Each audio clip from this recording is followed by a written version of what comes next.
Hey guys, these are some interesting facts and Easter eggs I have found in Heroes of the Storm. I probably have not listed all of them, however if you found any that I have missed out on, then please tell me in the comments section and I'll be sure to make another video covering it and give you guys the credit for the work. Anyway, let's begin.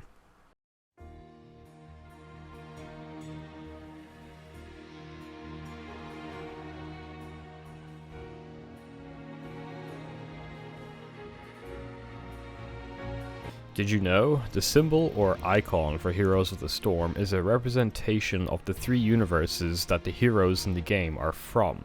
The top right hand side shape bears markings that can be found in the Diablo universe. Rotating clockwise, the bottom shape has what appears to be writings from the language used in the Warcraft universe referred to as Common.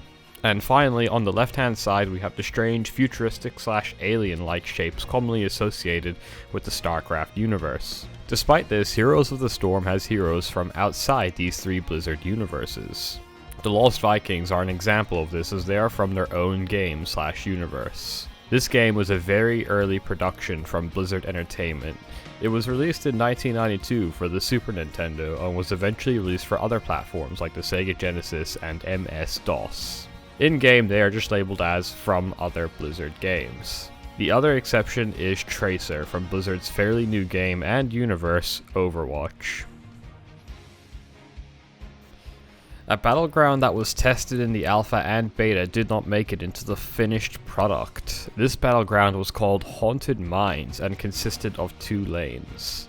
It was the only map to be split into 2, an above ground segment and an underground mine segment. The underground segment of the map was opened up to the players once the objective started. The goal was for each team to collect as many skulls as possible by killing the neutral minions in the mines. Once all the skulls were collected, their power would transfer to a friendly skull golem for the corresponding teams. The 2 skull golems would push opposite lanes on the map, 1 golem for each team. Once both golems died, there would be a few minutes before the objective starts again. The golems will then spawn where they died last time. Blizzard did not make an official statement on why this Battleground did not make it into the full game, however it is believed to be due to balancing issues with the map itself. Although this Battleground did not make it into quick match or ranked play rotation, it is still playable in the custom games option. Upon getting 20 kills without dying, the announcer for the map will yell, "Hero of the Storm."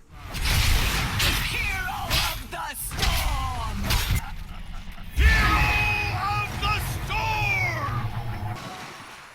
Hero of the Storm! Hero of the Storm! Most assuredly.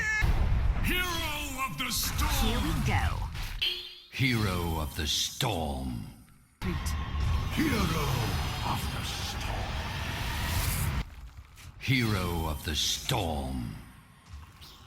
You can also see how hot your kill streak is by how much lightning is coming out of your health and mana bar above your hero's head. In the beta and alpha of Heroes, you would also track your kill streak via a kill streak bar underneath your mana bar at the bottom left hand corner of your screen. Each small skull indicated a kill and would reset upon death. This has since been removed. Tychus and Gazlowe both used to be smoking cigars in-game, however this was removed. Blizzard announced that the removal of the character's trademark cigars was due to Heroes of the Storm having a T for teen rating across the world. In some regions, the rating would have been raised due to the presence of cigars, so they removed them from the game completely. Despite this, if you click on Tychus enough, he will still have a voice emote about him dropping a cigar in his suit, despite no longer having one. Yeah, I love it when... Oh, cigar fell in the... Oh! Wait! Okay, it's out. Nothing got burned. It's alright, everybody. Just calm down. The cigar is also still present on Gazlowe's official artwork for Heroes of the Storm.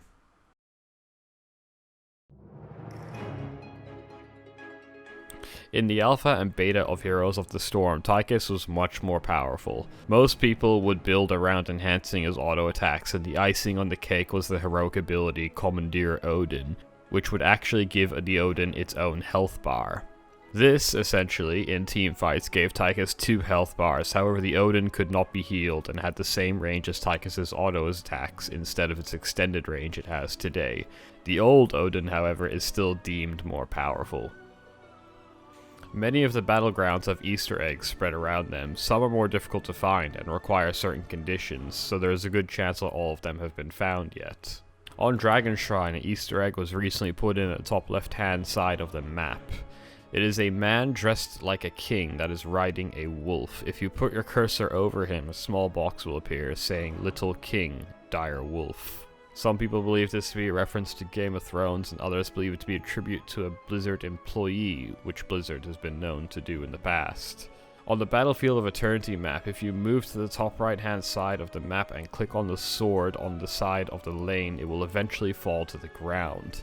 Upon trying to click it again, the sword will bounce up and down and the message will come up stating your inventory is full, which is a reference to the looting system in the Diablo series. After activating this Easter egg, at the end of the game, when the core explodes, loot flies out and a treasure goblin will spawn in, steal some of the loot, and run away.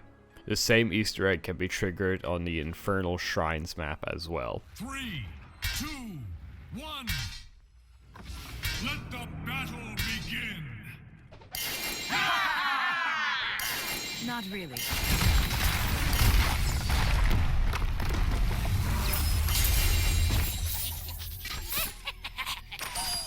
My thanks to you, mortals.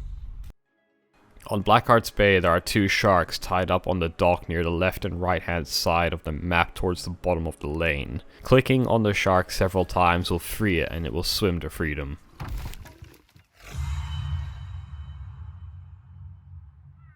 At the top of the map where the boss camp is located, an enormous octopus, often referred to as the Kraken or Kraken, is hanging out up there. The main giveaway is his enormous blinking eye and tentacles. The announcer for the map Garden of Terror will sometimes yell out this quote when transitioning from day to night phase. What a joyous night to have a curse. This line is believed to be a reference to the NES game Castlevania II: Simon's Quest during the transition from day to night. On the Garden of Terror map, the battleground itself goes through a metamorphosis in the transition from day to night.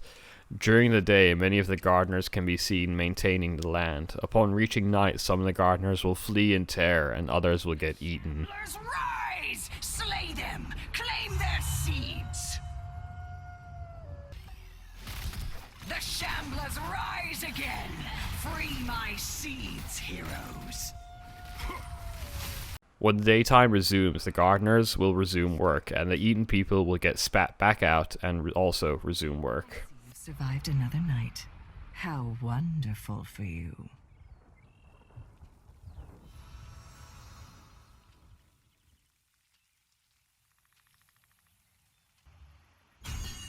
It's over for now, but don't get too comfortable. The infested will return again.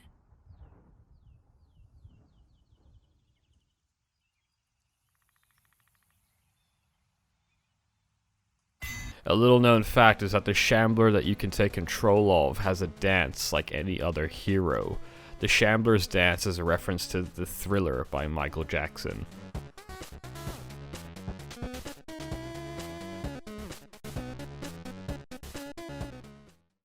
In Tomb of the Spider Queen, on the top left hand side of the map, a spider gem can be seen. Clicking on it will cause it to move slightly.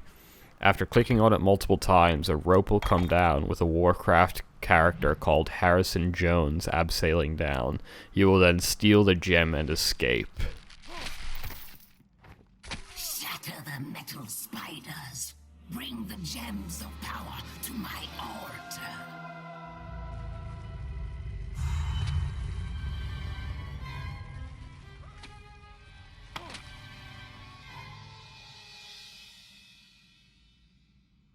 Once the game ends and the core is destroyed, Harrison Jones will reappear again, but only if the previous Easter egg has been activated.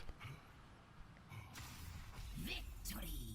On the Sky Temple map, in the center towards the bottom lane, what looks like a well with a lid can be seen. Clicking on it will cause Harrison Jones to climb out of it in close pursuit of a giant spider. On his back, the gem that he stole from the tomb of the Spider Queen can be seen. Harrison Jones then gets on a magical flying carpet and flies away. 3, 2, 1. Go fight. Do whatever it is you do. Once the core has been destroyed, Harrison Jones will reappear and fly around the decimated core briefly. It's over now. On the Towers of Doom Battleground at the bottom right-hand corner of the map, a small hill with a graveyard is visible on the outskirts of the battleground, with a main grave in the middle with a horde symbol on it, and some lit candles. Nothing will happen on this graveyard while you are alive, but when you die, a spirit healer from the Warcraft universe can be seen hovering over it. When you resurrect, it will disappear again. Ancestors bless me. Nearly every home screen in Heroes of the Storm has an Easter egg of some sort hidden in it. On Lieutenant Morale's screen, if you click on the shimmering light on the planet behind her, a magical carpet with a Wonder Billy on it will fly across the screen. On the Towers of Doom home screen, if you click on the Gravekeeper's face and the pumpkins near the screen, you will give them all a white pair of sunglasses. On Rexar's home screen, you could play a minigame which is a reference to the NES game Duck Hunt.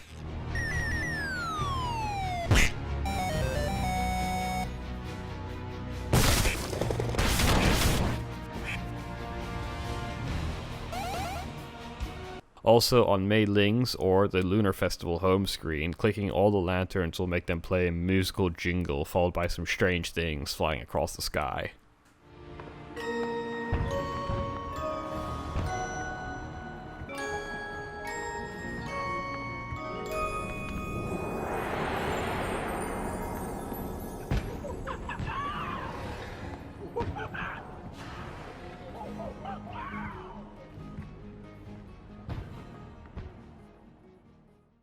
In Blizzard RTS games, you may have noticed that if you continuously click on a single unit, that unit will get pissed off and usually use some alternative dialogue. Found a witch! May we burn her?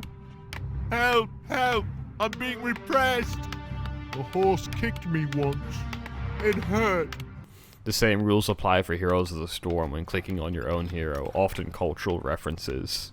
Uther makes an indirect reference to Warcraft 3 as he was a paladin in the Order of the Silver Hand in that game.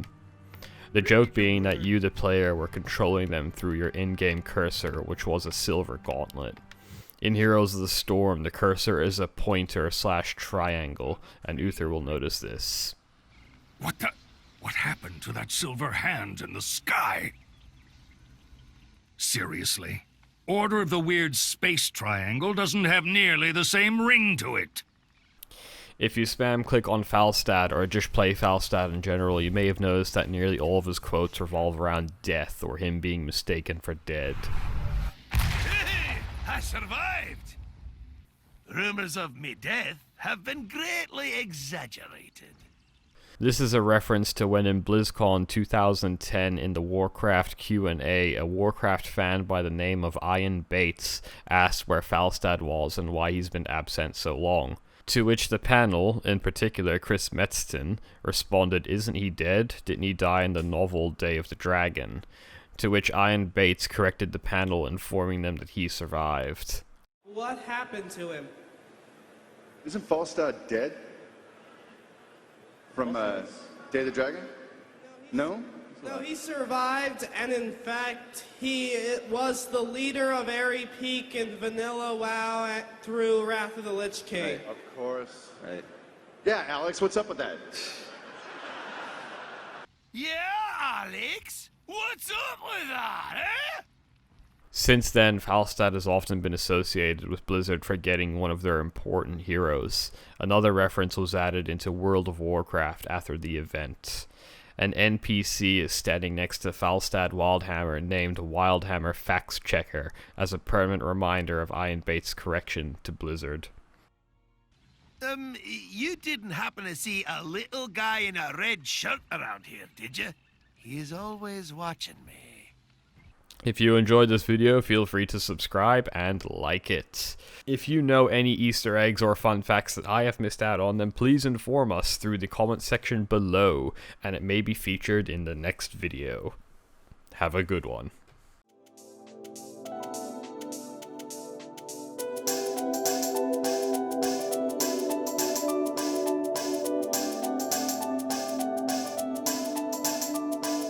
You